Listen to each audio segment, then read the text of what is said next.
Bonjour à tous et bienvenue sur ma chaîne Clé de Lumière.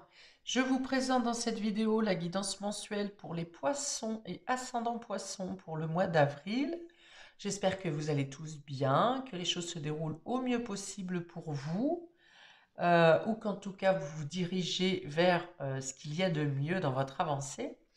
Je vous remercie tous pour votre présence sur ma chaîne, pour votre fidélité, pour vos différentes interactions. Merci à vous.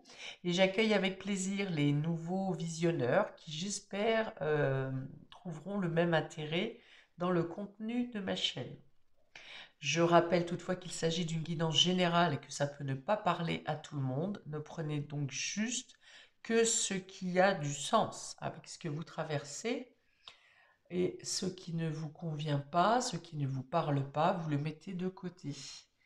Si vous souhaitez une guidance personnalisée avec moi, vous avez mes coordonnées dans le descriptif sous cette vidéo, sachant bien entendu que quand il s'agit d'une guidance générale, les choses sont plus précises, les prévisions sont plus distinctes, sont plus nettes et vous correspondent personnellement, c'est le cas de le dire. Voilà, donc on est parti pour vous, amis poissons, avec deux cartes du Tao dans un premier temps pour avoir votre état d'esprit général ou le fil conducteur sur ce mois. Nous avons le travail sur ce qui a été corrompu. Un travail sur ce qui a été corrompu. Et on a la retraite. Ici. Alors, on a ici l'idée de vouloir clôturer quelque chose, de vouloir réparer quelque chose qui a été mal bâti, mal construit. Il y a une idée de guérison, de réparation, voilà. Avant de prendre un nouveau départ, avant de partir. Cette carte de retraite, on dit que vous quittez quelque chose, vous partez d'un lieu, vous quittez un job peut-être, où vous prenez de la distance avec quelque chose. Mais avant ça, vous avez la nécessité de réparer quelque chose. Par exemple, vous quittez un emploi, vous étiez sur un dossier épineux euh, que vous avez rendu, par exemple, hein, à la hiérarchie, et vous vous rendez compte qu'il y a une erreur dedans. Vous devez partir, mais vous vous tenez absolument, ou vous avez l'obligation d'arranger, de réparer cette chose qui a été mal faite, ou bien vous-même, de votre propre conscience, vous vous dites, je ne peux pas laisser ça en l'état, et je dois réparer. Pour d'autres, ça peut être le fait de réparer quelque chose qui a été fait à l'étranger ou lors d'un déplacement. On parle de corriger des erreurs passées, d'épurer une peine, hein, peut-être, hein, une peine parce que vous n'êtes pas toujours dans cette idée de réparation quelque chose, afin de restaurer l'équilibre. C'est-à-dire de rendre à César ce qui vient à César. C'est si vous avez péché envers quelqu'un, vous aurez à réparer ce qui a été falsifié, ou bien vous-même, par votre propre conscience, vous irez spontanément, je ne sais pas, avouer certaines choses, ou vous dénoncer de quelque chose par acquis de conscience. Pour d'autres, ça peut être tout simplement un investissement dans l'action responsable, hein, au niveau de l'environnement, de vouloir penser différemment au niveau du tri des déchets, au niveau de vous investir dans un organisme, par exemple. Enfin voilà. Il y a l'idée de réparation, ou pour votre conscience, ou pour oui, réparer quelque chose qui a été mal bâti, hein. Voilà. Et puis avec cette retraite, on vous dit qu'il est temps, les choses peuvent se passer à l'étranger ou lors d'un voyage, ou bien vous vous préparez vous-même à quitter quelque chose. Et on vous dit que c'est le bon moment, hein. On parle d'un départ à point nommé, on vous conseille de partir sans hésitation. Ça peut être une distance, peut-être que vous vous distancez d'un groupe, d'un organisme, d'une personne qui de plus en plus ne correspond plus avec vos valeurs. Voilà, donc avant d'être complètement entraîné dans des valeurs qui ne sont pas les vôtres, eh bien vous préférez vous éclipser. Ok. Alors ces deux cartes sont quand même avec le fait de faire les choses pour être en équilibre avec vous-même, hein. Donc ça n'est pas quelque chose qui est forcé. C'est-à-dire que si, même si c'est vous qui devez avouer certaines choses, c'est par rapport pour un équilibre de votre bien-être intérieur. Ça n'est pas quelque chose qui est forcé ou qui est sommé par la justice, par exemple. Non, c'est vous-même qui souhaitez rétablir quelque chose. C'est un acquis de conscience.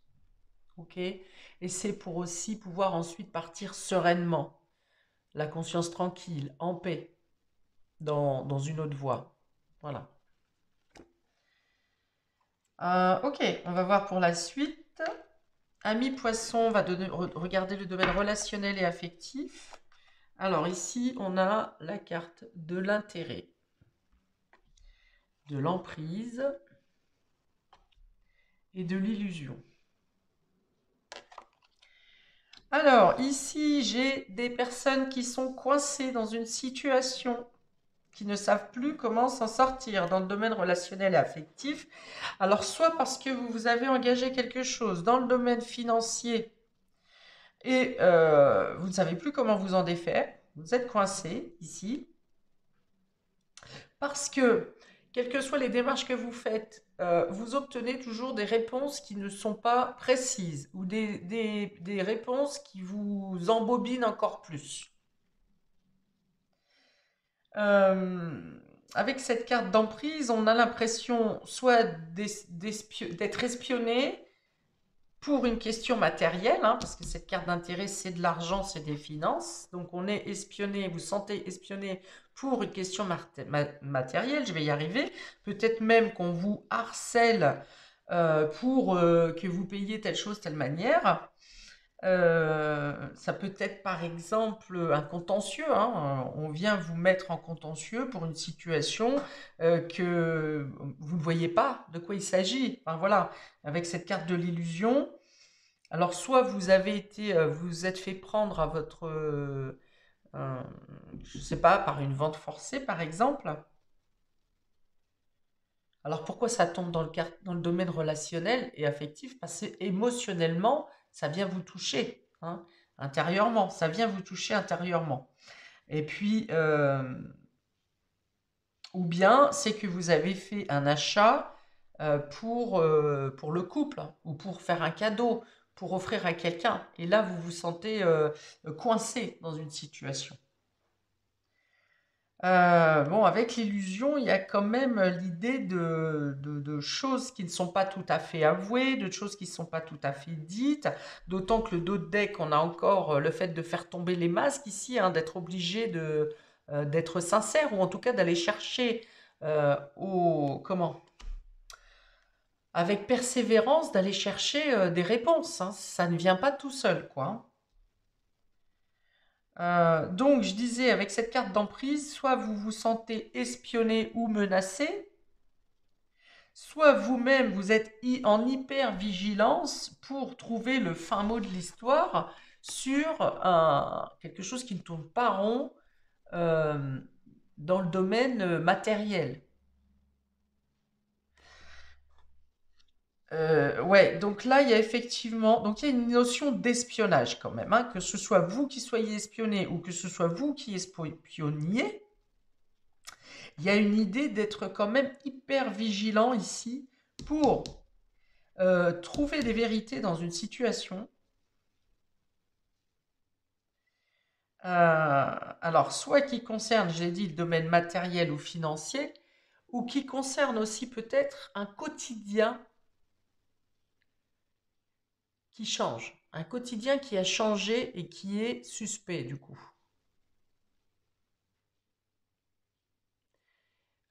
soit vous avez changé vous-même vos activités quotidiennes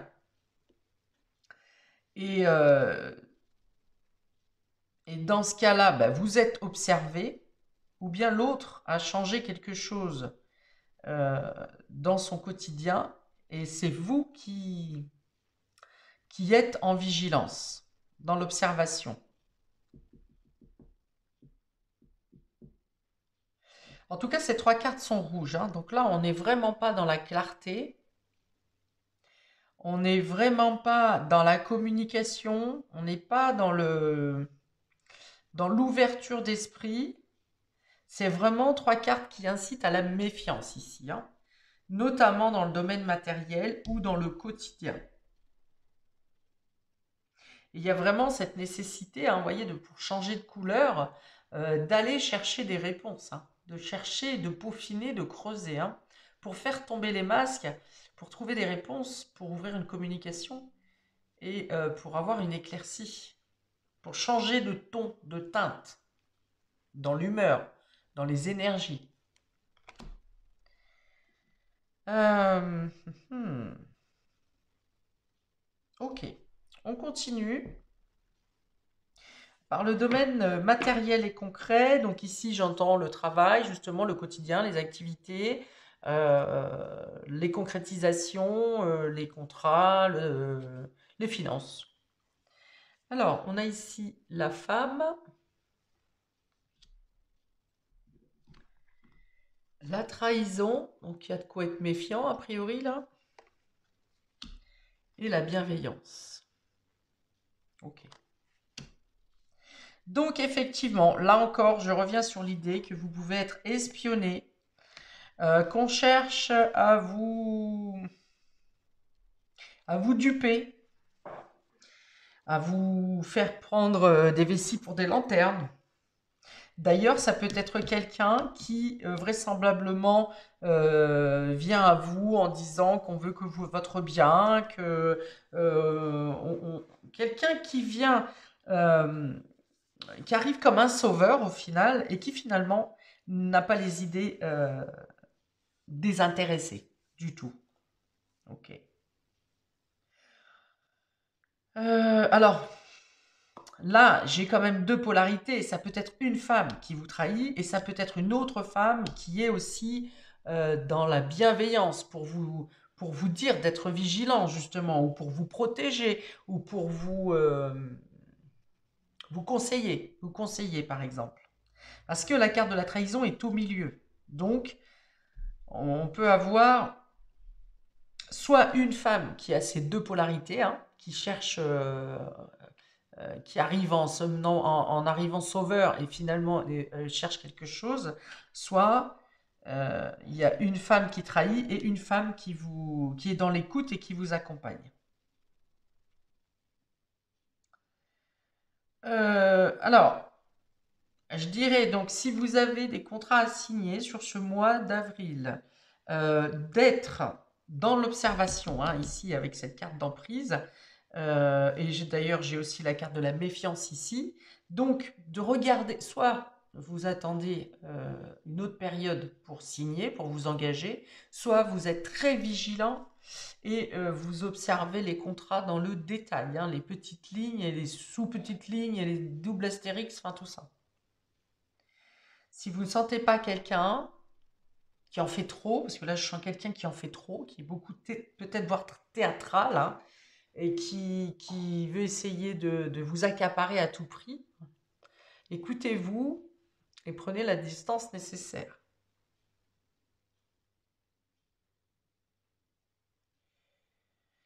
Comme on me parle aussi ici d'une idée de déjà vu. C'est comme si la personne qui vient à vous ici, cette personne qui vient chercher à vous trahir, là, à vous blesser peut-être, donc soit elle a déjà fait ça, cette personne, avec vous, soit vous vous êtes déjà retrouvé dans cette même situation, avec des personnes différentes, dans un lieu différent, mais vous connaissez déjà cette situation. C'est ce qui vous met dans cette situation, dans cet état d'esprit de vigilance. Vous voyez, c'est comme si vous étiez en train d'avancer normalement, tranquillement, et puis paf, d'un seul coup, vous voyez la situation ou la personne et vous figez, quoi. Voilà, vous figez comme quand un chat rencontre, par exemple, une souris ou un autre chat. Voilà, vous restez à l'arrêt et vous êtes dans l'observation. Euh,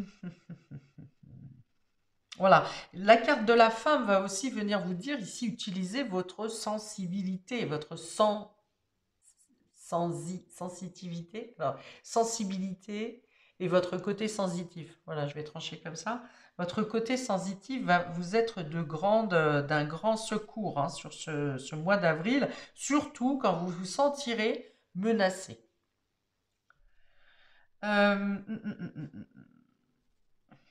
Alors, s'il y a quelqu'un qui vous aide quand même à y voir clair dans une situation qui est trouble, dans une situation mensongère, dans une situation où on ne vous dit pas tout. Voilà, il y a quelqu'un qui vient vous aider quand même ici, qui vous écoute et qui essaye de vous donner des pistes de réflexion, en tout cas qui est dans la compassion de vous accompagner.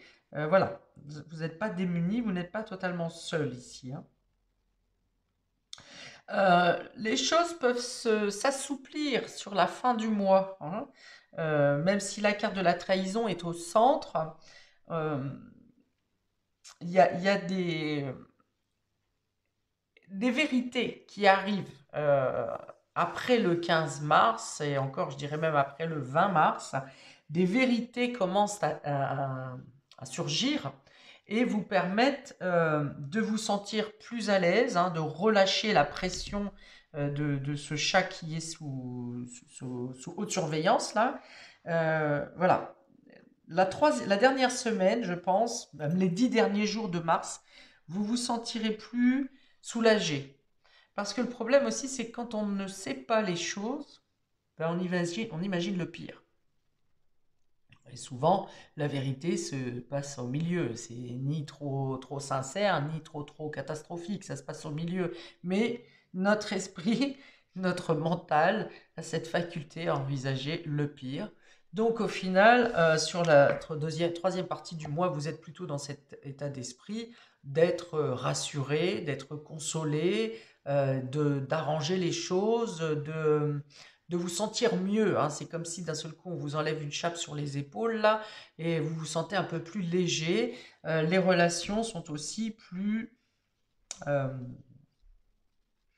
plus chaleureuses. Ce qui veut dire que dans le domaine matériel et concret, bien sûr cette dernière partie du mois, vous avez aussi des possibilités. euh, Vous aurez donc l'œil plus ouvert, vous aurez de meilleures compréhensions et vous pourrez vous engager plus facilement, par exemple, pour une signature, un contrat, une proposition financière, par exemple, qui peut vous être favorable. Quelque chose qui vient même arranger euh, ce début de mois qui était plutôt crispé, tendu. Ensuite, dans le domaine immatériel, nous avons le contrôle. Vous voyez, il y a encore cette histoire d'être vigilant, hein. Vous êtes aux commandes. Euh, ouais, tout à l'heure j'ai parlé du chat dans une tour de contrôle, là, avec une caméra géante. Et ben c'est exactement ça encore, hein. Donc vous êtes sur le qui-vive quand même sur tout le mois d'avril, enfin, une bonne partie du mois d'avril. On a ici l'isolation, qui est quelque chose qui attriste, hein, quand même, qui peine. Et on a la conscience. Donc vous voyez ce voile qui se déchire. C'est justement les vérités qui arrivent, hein. Il y a des choses qui étaient derrière le voile, là, qui sont floues, qui sont troubles. Et le voile se déchire, la vérité apparaît.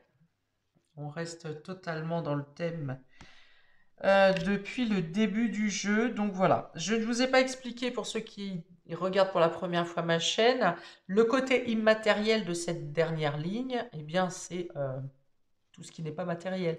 La spiritualité, votre fort intérieur, votre état psychologique, vos rêves, votre inconscient, hein, plutôt interne, le subtil. Donc ici, vous gardez le contrôle, vous êtes dans la vigilance, vous êtes attentif, vous êtes méfiant. Vous savez intérieurement que quelque chose ne tourne pas rond, vous savez que vous devez être dans l'observation par rapport à une situation ici qui vous désole. Parce qu'on a l'isolation au milieu avec cette carte de personnage qui pleure. Il pleure parce qu'il... d'abord, comme je viens de l'expliquer, vous imaginez le pire. Ne sachant pas ce qu'il en est, vous imaginez le pire. Et cette désolation, c'est aussi le fait d'être... dans ceux qui sont dans le mouvement de répétition, hein, comme j'en ai parlé, c'est quelque chose que vous connaissez déjà. Vous avez l'impression de déjà vu, vous revivez quelque chose et ça vous fait de la peine.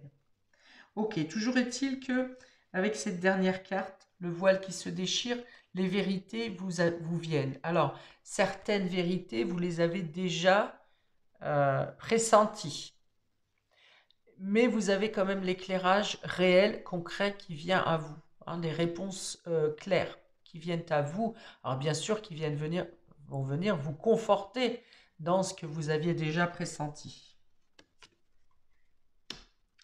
Alors on vous dit que vous avez des vérités que, eh bien peut-être à un moment donné, vous n'auriez pas pu entendre, vous auriez rejeté ces vérités, et que là, vous êtes prête à les entendre. Vous êtes plus fort, vous êtes plus mature.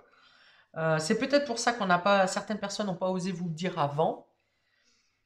C'est parce qu'ils pensaient que vous êtes faible, alors que finalement, bon bah là, vous avez mûri et ces personnes seront obligées de voir et d'admettre que vous avez mûri et que vous êtes en capacité d'entendre les choses, que vous êtes en capacité de gérer vos émotions, de gérer votre peine. S'il y a besoin d'être peiné, eh bien de savoir gérer votre peine, vos émotions.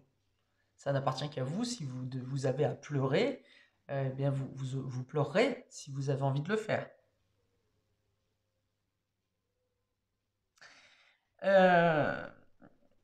Alors justement, avec cette carte de contrôle et d'isolation, on va aussi venir vous dire ne contrôlez pas trop vos émotions dans le sens où si vous avez besoin de dire quelque chose, exprimez-vous. Si vous avez besoin de craquer, craquez. Si vous avez besoin de pleurer, pleurez. Voilà, ne soyez pas dans le total contrôle d'essayer de montrer que vous êtes quelqu'un qui n'a pas d'émotion, qui n'est pas touché. Ça vous impacte à l'intérieur. Ne vous faites pas passer pour un roc. On a tous du sang, hein, on a tous des émotions et tous des fluctuations à l'intérieur. Donc, ça n'est pas en voulant simplement donner l'image d'une personne qui n'avait pas mal, ça ne passe pas. Enfin, pour certaines personnes, ça peut peut-être passer, mais ça passe pas avec tout le monde. Mais c'est surtout qu'intérieurement, vous vous fragilisez. C'est intérieurement, vous vous blessez tout seul ici, hein, en gardant les choses, en disant oui, de toute façon, je peux passer outre, je peux y arriver, j'ai besoin de personne. Et c'est là que vous vous mettez dans cette situation. Et à un moment, ça craque. À un moment, vous êtes obligé de dire les choses, d'admettre les choses, de ne plus être dans le contrôle. Ok, on va le dire dans l'autre sens. Donc on a l'intérêt, la femme, le contrôle. Il y a quand même quelque chose à surveiller concernant des dépenses, quelque chose de matériel, un achat ou quelque chose en banque. Il y a quelque chose à surveiller dans eh bien, soit les dossiers, les contrats. Voilà, là il y a l'idée de ne pas lâcher l'affaire. Au contraire, hein, là vous soyez bien dans le contrôle et dans la surveillance pour que le dossier, le contrat, l'achat arrive bien à une finalité positive. Ça peut être un achat, un cadeau pour une femme, euh, ou ça peut être tout autre. Je donne cette précision parce qu'elle est là. Mais voilà, il y a quelque chose à surveiller quand même de près, hein, jusqu'à la conclusion de cet achat, de cette transaction, on va dire. Ici, on a donc l'emprise, la trahison, l'isolation. Oui. Donc là, c'est l'idée d'être blessé parce que vous avez ressenti que quelqu'un se jouait de vous, que quelqu'un essayait de vous dominer, de vous manipuler. Le fait d'apprendre, hein, là, d'avoir la certitude, bon, bah, bien sûr, voilà, ça va venir vous blesser, comme j'en ai parlé, parce qu'il y a une idée de répétition. Comme si vous avez l'impression de revivre une scène. Vous vous en voulez peut-être parce que vous vous êtes laissé de nouveau avoir, que ce soit avec la même personne ou avec une autre personne. Bon, il y a l'idée de s'en vouloir un peu, d'être triste, mais également de s'en vouloir un peu parce que vous vous êtes, entre guillemets, fait avoir, hein, mais on n'a jamais de signaux très très accentués quand on doit vivre quelque chose de karmique, quoi. Alors, pour d'autres, cette carte d'emprise peut parler aussi de dépendance, d'une certaine dépendance. Donc, dépendance affective, c'est possible, mais ça peut être aussi dépendance aux substances. Et là, il y a l'idée effectivement de comprendre, d'être obligé, d'admettre qu'il y a bien une dépendance. Et le fait de l'admettre, eh bien effectivement, pareil, ça vient vous obliger, bah, ça vient vous mettre dans la peine, hein, bien sûr. Le fait d'admettre cette dépendance, que ce soit vous qui admettiez cette dépendance, ou que ce soit la personne en face de vous à qui vous êtes obligé de... Ça vous saute au visage, quoi, hein, que cette personne, elle est dépendante. Là, maintenant, ça n'est plus un doute. Eh bien, effectivement, ça va venir plonger dans la peine. Parce que bah, quand on arrive à ce niveau-là, bah, il faut se mettre en question, il faut mettre des choses en place pour de nouvelles façons d'être, de nouvelles façons de penser. Et puis, ça vient aussi soulever que souvent, quand on tombe dans une dépendance, qu'elle soit affective ou aux substances, eh bien, c'est parce que ça vient combler un manque, ça vient combler quelque chose, ça vient combler une blessure. Donc, pour traiter cette dépendance, eh bien, il faut aller traiter la blessure. Ensuite, on a l'illusion, la bienveillance, la conscience. Voilà, on dit ici que vous avez vos réponses quand même, hein, que vous avez vous trouvez des solutions, vous avez du soutien, vous avez donc ces vérités qui sortent. Au contraire, les vérités qui craquent là peuvent même vous rapprocher. J'ai parlé hein, tout à l'heure du fait d'être soulagé, d'avoir une chape qui s'enlève de vos épaules, mais là, ça va même rallumer la communication, vous rapprocher, vous sentir plus soudé, voilà, plus soudé, plus complet. euh, Ça vient comme si ça venait nettoyer, comme s'il y avait une douche invisible ou une pluie qui venait un peu nettoyer la situation là et purifier, hein. Après tout ce rouge ici qui vous maintient en tension, en non-dit, en peur, en suspicion, tout ça, et bien ici sur le fil du mois, il y a comme un nettoyage qui se fait ici, une purification pour dégager toutes les énergies sombres, rouges ici, hein. Ok, voilà pour vous, amis poissons, pour ce mois d'avril. Bon, eh bien, j'admets que c'est pas de tout repos, c'est pas des plus joyeux. Ce que je retiens de positif, c'est que vous venez éclaircir une situation qui probablement, de mois en mois ou de semaine en semaine, était en train de s'enterrer. Et là, il y a l'idée vraiment de venir mettre fin à une descente et plutôt redorer, remettre le soin et remettre de la lumière et de la compréhension. Voilà pour vous, amis poissons. Je vous souhaite plein de courage. Je vous envoie toute la lumière nécessaire pour vous aider sur ce cheminement, sur cette étape. Je vous invite également à regarder votre signe ascendant qui peut vous donner des réponses supplémentaires, hein, peut-être adoucir ce tirage, vous donner des pistes pour pallier aux moments les plus difficiles. Et je vous dis à bientôt pour de prochaines vidéos. Ciao, ciao!